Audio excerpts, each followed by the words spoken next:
శ్రీమాత్రే నమః. ఈ మూక పంచశతి అనేది 5 శతకముల కూర్పు.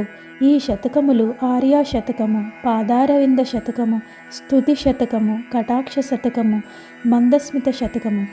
పండితుల అభిప్రాయంలో లీలాశుకుల వారు శ్రీకృష్ణ కర్ణామృతం లాగే వీరి ధ్యాసలో గోచరమైన విషయాలు కవితారూపంలో వెల్లుబికి అమృతధారవలే ఇవ్వడినదే మూక పంచశతి అని చెప్తారు.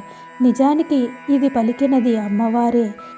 అమ్మ వాక్కు మూక శంకరులలో ప్రవేశించి అమృతధారవలే వెల్లువడిందని చెబుతారు. ఇవన్నీ అమ్మవారి వైభవములని చెబుతారు. శ్లోకం చదువుకుంటూ వీలైనంత అమ్మవారి అనుగ్రహంతో అర్థాన్ని కూడా తెలుసుకునే ప్రయత్నం చేద్దాం. ఆర్యా శతకం. కారణపరచిద్రూపా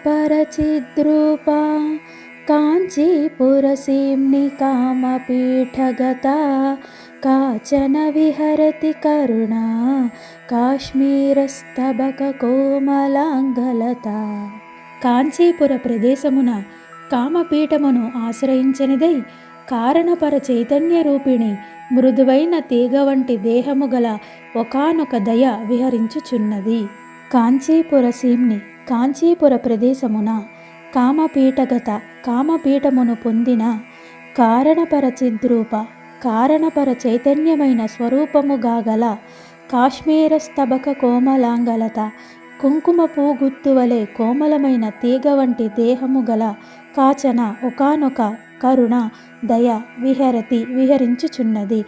కారణపర చైతన్య రూపిణి కామపీఠమును ఆశ్రయించినదై కుంకుమ గుత్తువలే మృదువైన తీగ వంటి దేహము గల ఒకానొక దయ కాంచీపుర ప్రదేశమున విహరించుచున్నది.